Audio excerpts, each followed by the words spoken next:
What's up, guys? I hope you're all having an absolutely wonderful day. As I'm sure you can probably tell by the tone of my voice, I'm in a pretty good mood today. We are doing a Q&A episode. I actually haven't done one of these in quite some time, probably a couple of months. And I'm not sure why, because I really enjoy these. So posted a Q&A on the IG stories. You guys shared your questions. And so we're going to be going over 5 main topics today. We have some training and body composition related questions. We've got some questions about nutrition and muscle preservation, specifically during a fat loss phase. We have some questions around mindset and coaching, which is always really fun to discuss and talk about. We have some questions about hormones and metabolic health, and we have some questions about creatine specifically. So enough chit chat. We can go ahead and get right into it. Starting with training and body composition, one of you guys asked me to discuss the difference between total body training and segmentation. So segmentation meaning like workout splits, right? For example, total body training would be full body workouts, let's say 3 times, 4 times a week. And then segmentation or splits would be like doing chest one day, back another day, legs another day, or maybe doing like upper body versus lower body. And the question is, what's ideal for who? The truth is, it doesn't really matter. Your workout split is probably one of the least important variables when it comes to your training plan. I would say your workout split only matters in the context, actually 2 things, only matters in the context of your availability to train. Like if you're super busy and you're trying to get the most with the least amount of time, training full body 2 or 3 times a week is going to be the best because you're going to get a good amount of work in a few sessions. If you're somebody who doesn't have the limitation of time and you want to work out as much as possible and you can train every day, it really doesn't matter. Okay, what matters more is the other variables. Things like how many total sets per muscle group are you doing? What does the intensity look like? How are you progressing? So the split itself doesn't matter. For example, let's say you're training 6 times per week. Okay, in those 6 days per week, you could train full body every single day. You could do upper, lower 3 times in repetition. So upper, lower, 6 workouts. You could do push, pull legs and then push, pull legs again. And that would be 6 workouts. And you're training each muscle group twice during the week there. One wouldn't be way more effective than the other. It would all be fairly equally effective if you match the other variables. So for example, if for my legs, let's say I train my legs every single day and 6 days a week and I do 2 sets, that gives me 12 sets for the week, right? Now let's say I train my legs 3 times per week and I do 4 sets on each of those workouts. That's 12 sets for the week. Let's say I train my legs 2 times a week and I do 6 sets for my legs on each of those workouts. That's still 12 sets for the legs.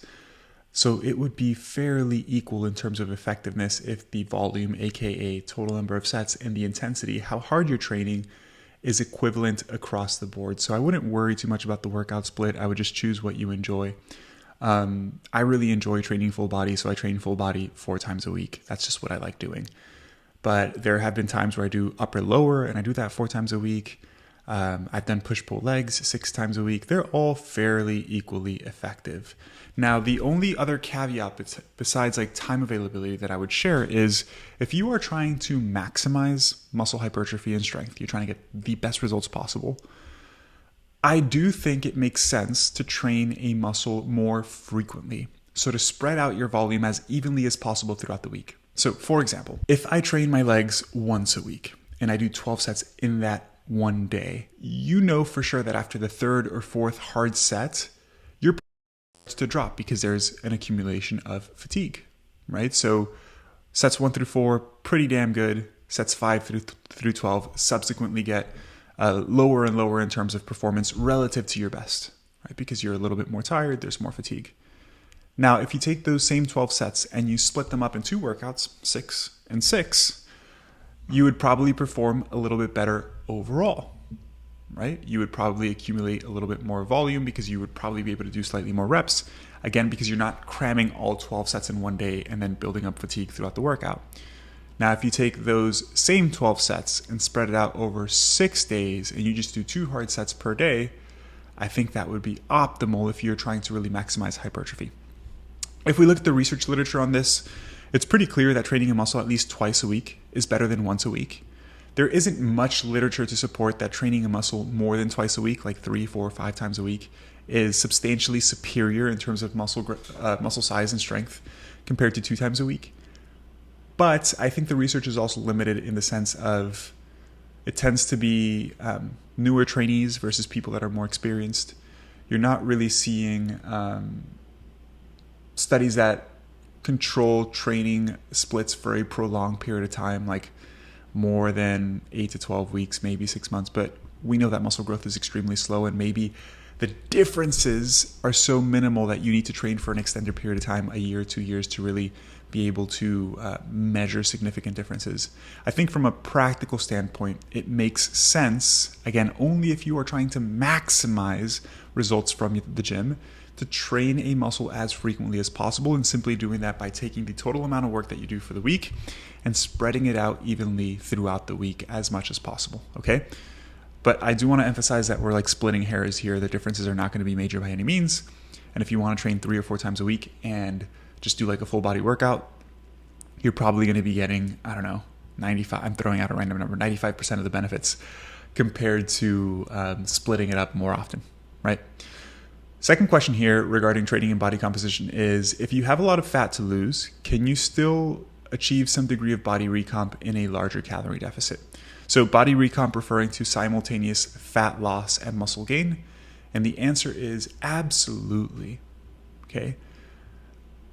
It has more to do with your training status than the amount of body fat that you have to lose. Because if you take somebody with low amounts of body fat and they've never really trained before, they're going to see improvements in muscle mass no matter what, if they're in a deficit or not, right?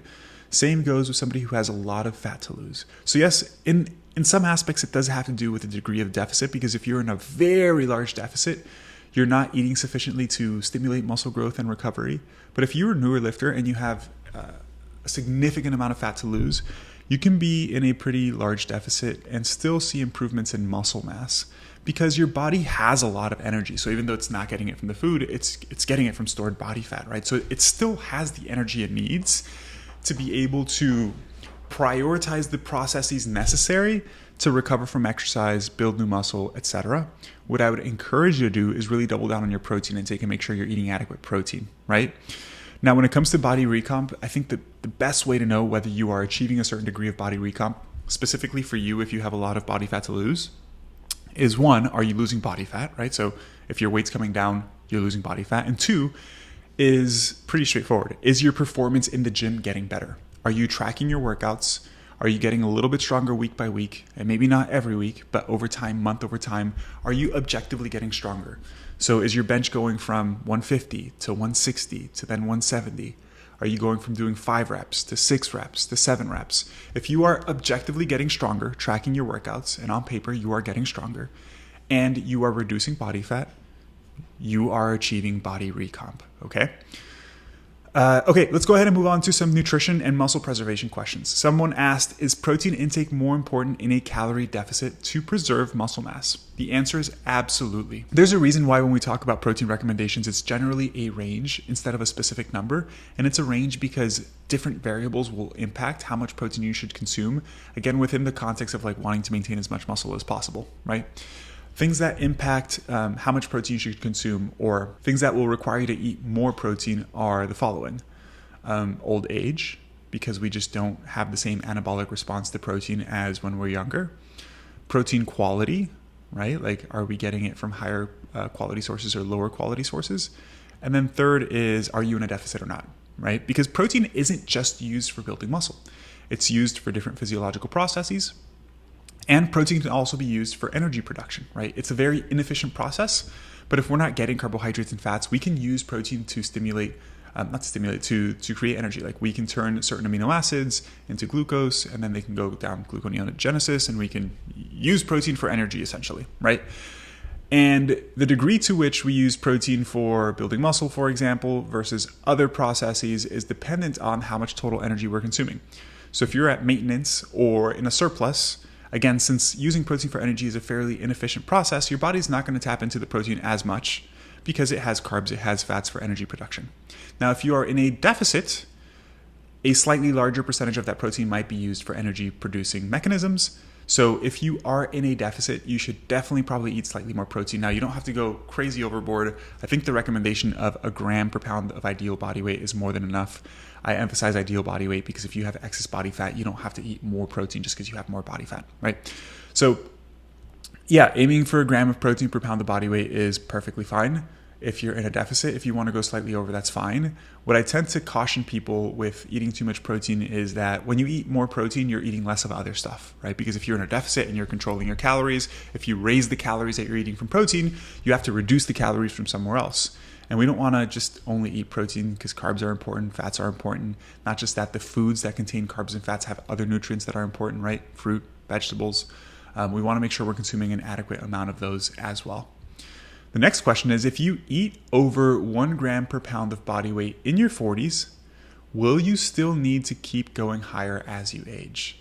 This kind of goes hand in hand with the previous question that protein requirements definitely increase a little bit as you age, but it's not, guys, like you will never get to the point where you should be eating 2 grams of protein per pound of body weight, 3 grams of protein per pound of body weight, because it's just unrealistic.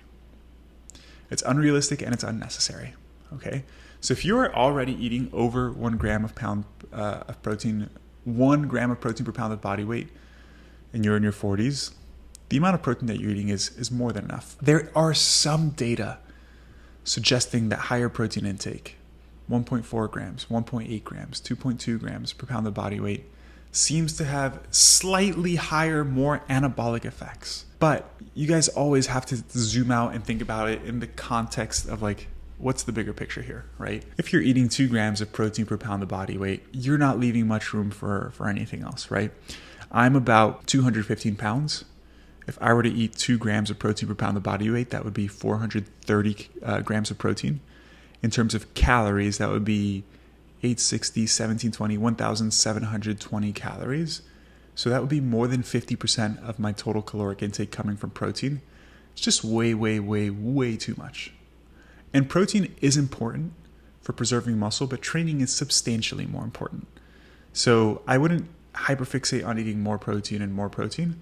I would really focus on making sure I'm dialing in my training, dialing in my lifestyle, because stress, poor sleep, alcohol intake, all of these things negatively impact your physiology. So it's actually harder to maintain or even build muscle mass. So some of these other things aren't in check and you're just eating a fuck ton of protein. It really doesn't matter, right? Like protein isn't the end all be all. I know we talk a lot about protein. It's important, but I think sometimes the importance of protein can be over exaggerated. We just want to make sure we eat sufficient protein, but going way overboard isn't necessary by any means. Next question is moving from a calorie deficit to maintenance, how to and what to expect. This is a fantastic, fantastic question. And whoever, if you're listening to this podcast episode and you ask this question, if you're going through this soon, it really shows me that you're thinking long-term, because most people who go on a diet to lose weight, they never think about what they're going to do after the diet. It's like, I'm trying to lose 20 pounds. All right. And what are you doing after you lose the 20 pounds, right? That's where we go into maintenance. And it's really important that we do this intelligently. So I'm going to address the second question first, which is what to expect. What to expect. First and foremost, even though you go into maintenance, you will see slight weight gain. Don't be scared by that. It's normal and it's to be expected. Why? Because your weight isn't just based off how much body fat and how much muscle you have, right? There's also water and there's food in your intestines and glycogen and all that good stuff. So when you are in a calorie deficit for a prolonged period of time, in many ways you are glycogen depleted because you're not going to be storing as much glycogen if you're in a calorie deficit in your muscle. And so you have less glycogen, and glycogen holds onto water. I think it's like every gram of glycogen holds onto 3 or 4 grams of water, something like that. I could be completely off with the specific number. I don't remember off the top of my head, but the point is that every gram of glycogen holds onto a certain amount of water. So if you are depleted in terms of glycogen stores, your weight is going to be substantially lower because you also are storing substantially less water in your muscle, right? So when you start eating a little bit more, even if your body fat stays the same, you don't gain an ounce of fat, your weight will go up because now you're going to restore those glycogen stores and you are going to be holding on to more water in your muscle. This is not like feeling bloated or soft or anything like that. Because I know sometimes people are like, oh, I feel like I have water under my skin. You do not. That is not a thing. You will essentially be rehydrating your muscles, so you will actually look more muscular and in better shape when you go into maintenance. The second thing is that you're going to be eating more food. So you will also have more food in your intestines at any given time, which food itself has mass. So you will see a slight increase in weight, probably of just a couple of pounds. That's to be expected, nothing to be alarmed with. Other things to expect is you're going to feel way better, right? Being in a deficit, no matter how well you do it, you feel a little bit hungry, you have low energy levels, performance starts to suffer a little bit in the gym if you're in a deficit for long enough. So the main thing you're going to feel is substantially better. Training performance is going to go through the roof. I would really encourage you to train as hard as possible when you go back into maintenance so you can really squeeze out some gains there. But now, in terms of how do you actually transition from a deficit to a maintenance phase, I think this is really important. First and foremost, you should probably be as diligent as possible transitioning to maintenance, because what I've realized is that many clients are just fed up with dieting. And so when they transition into a maintenance phase, they think it's just a free-for-all. And what happens is they don't actually maintain their fat loss. They just regain a ton of weight because they go from being pretty strict with their diet, tracking their physical activity, tracking their calories, tracking their weight, to like kind of not doing any of that. And those are the guardrails that helped you lose weight in the first place. So if you remove all of the guardrails, it kind of makes sense that you would just regain all the weight, right? So my general, and I think this is why it's so important also that the approach that you take during fat loss and during your calorie deficit feels fairly sustainable. So that when you, and I say fairly sustainable because a calorie deficit by definition is not sustainable long-term, because you can't be in a calorie deficit forever, but it should feel pretty sustainable. Like it shouldn't feel really restrictive. You shouldn't feel like you're starving yourself, because if it feels pretty sustainable, then the changes that you need to make to go into a maintenance phase like aren't that drastic. They're fairly small. You could eat a little bit more food, but that's it. But my main recommendation to transition from a calorie deficit into a maintenance phase effectively, actually a couple recommendations are the following. First off, you don't need to reverse diet. I see people do this or even talk about it. Actually, I haven't seen many people talk about it in the fitness space as of recently, but it used to be very popular. Let's say you were in a calorie deficit and you were eating 1,500 calories and your maintenance is 2,000 calories. This whole concept was that you don't want to go immediately into your maintenance. You probably want to go from 1,500 to 1,550 to 1,600 to 1,650 on a weekly basis. So like slowly increase your calories. It's complete bullshit. It's unnecessary. And yeah, just don't do it. You can just go straight back to maintenance. You can jump up to your maintenance. Okay. And the second thing I would say is try to maintain all of the behaviors that helped you be successful during your weight loss phase. So for example, you might not want to track your calories or your weight or your steps. Like track those things during your maintenance phase. And then when you are effectively maintaining your weight, then slowly transition away from tracking things like your calories. First and foremost, I think it's really important to track certain metrics always, because metrics create awareness, and awareness helps you know whether you're on track with your goals or not. So I haven't tracked my calories in years, but I track my weight every single day, and I track my workouts, and I track my protein. Like for me, that's sufficient to be able to maintain my weight the way it is. For some people need a little bit more, some people need a little bit less. But here's what I would do. Jump right back to your maintenance calories. With that, track everything you've been tracking during the calorie deficit phase. So I'm assuming calories, steps, weight, etc. Track all that stuff for a whole month. And then if you are effectively maintaining your weight, determine which variables you want to stop tracking. So I would primarily say you probably want to stop tracking your calories, because most people don't want to track their calories forever. And don't just abruptly stop tracking your calories. Go from tracking daily to tracking 4 times per week. Do that for 2 to 3 weeks. If you're maintaining your weight while there, drop down to 3 times per week, 2 times per week, and slowly phase off of it. I know it sounds tedious, but it's important that you do it this way so that you effectively maintain your results. Okay? So hopefully that was helpful. Moving on to some mindset and coaching questions. Actually, one really big question here, and this is going to be more applicable to coaches because this is, I'm assuming, a question from a coach. And it's, how do you approach false nutrition and exercise idea that new clients may have? It's really common that when you start working with a new client, they have certain beliefs about nutrition or training that just aren't correct, right? I experience these often when I have a conversation with a potential client to see if they're a good fit for our service here at Fit for Life Academy and to see if we're actually a good fit to help them, right? We always go through a discovery process because we want to make sure that we're a good fit for the people that we work with. And I hear people tell me all sorts of things. I can't lose weight because of my insulin. I can't lose weight because of my hormones. I can't eat carbs because of blank, right? So I hear it all the time. I actually don't tell people they're wrong because think about it this way. If you don't have trust in someone, you're not going to listen to what they say, right? So my general approach is not to tell people they're wrong. Instead, encourage them to try something slightly different. And when they start to see results with the slightly different approach, which is the evidence-based approach, they start to build trust. And as a byproduct of building trust, now we can start working on building or breaking some of those beliefs, right? So it might look something like this.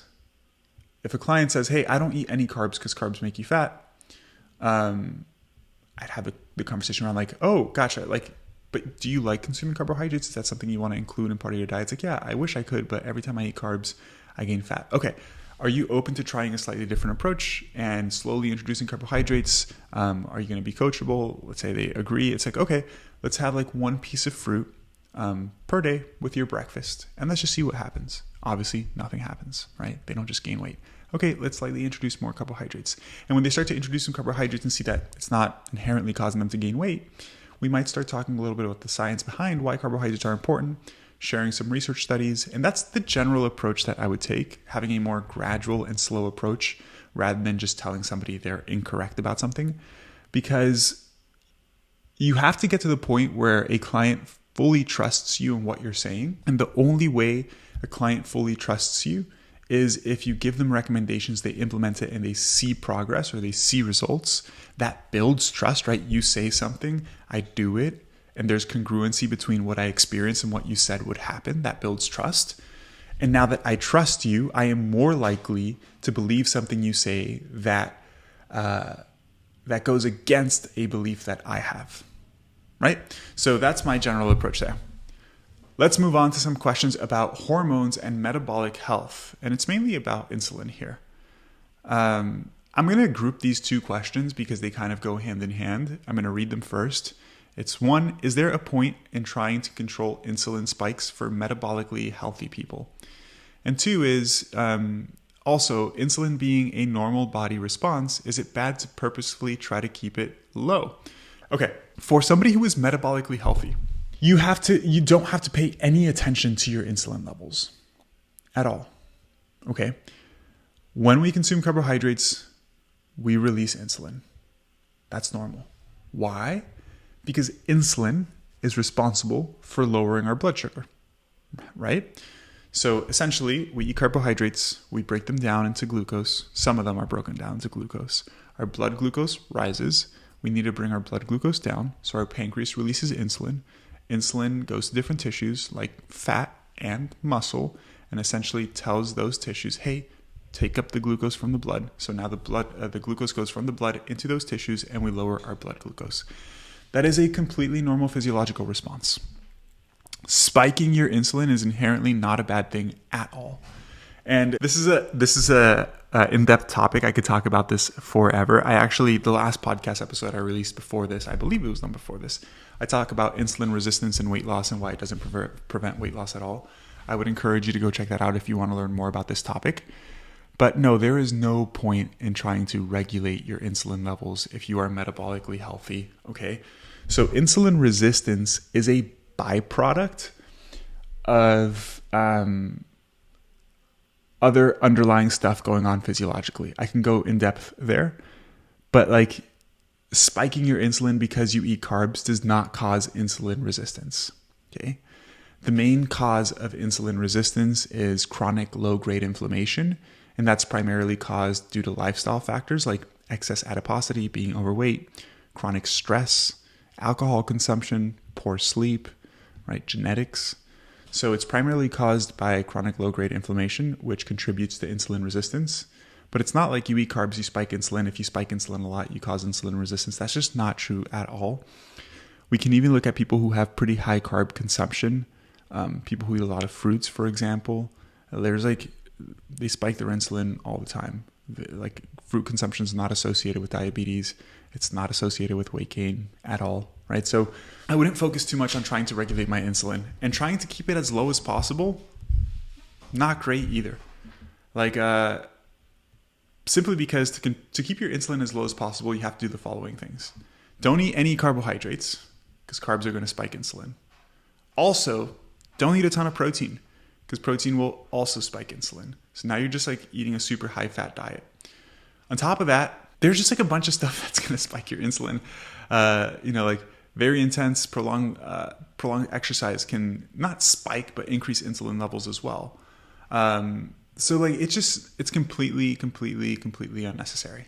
Okay, to try to keep your insulin levels as low as possible. I know there's a lot of content around this on social media. It's 99% of it is complete BS. Simply put. All right, and the last question we're going to address here is, two questions about creatine.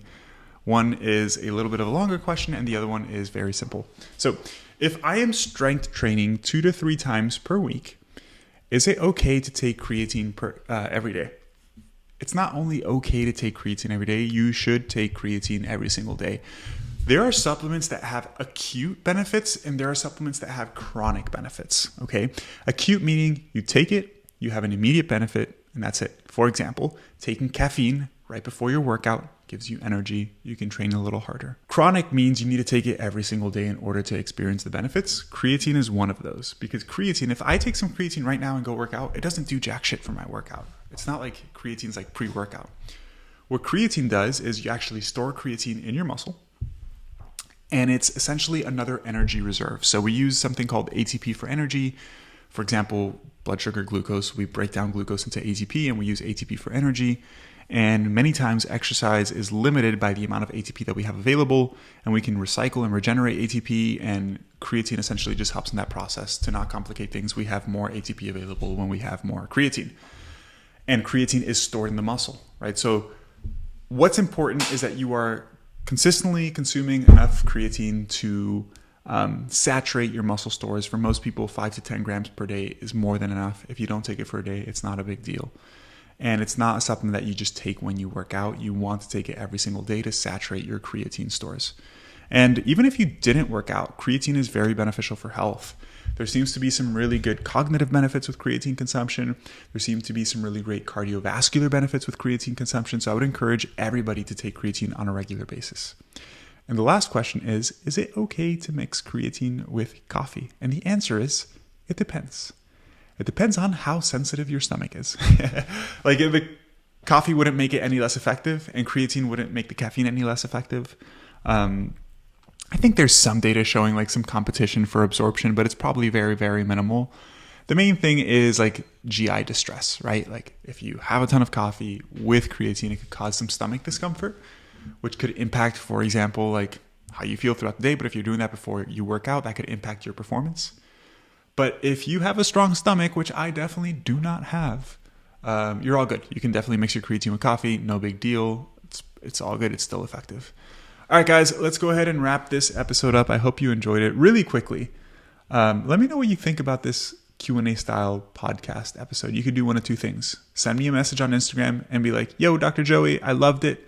I will respond. I will see it. So just send me a message, or even better, please, actually, this would be really cool. Share it on your story, tag me, and say, love the Q&A episode.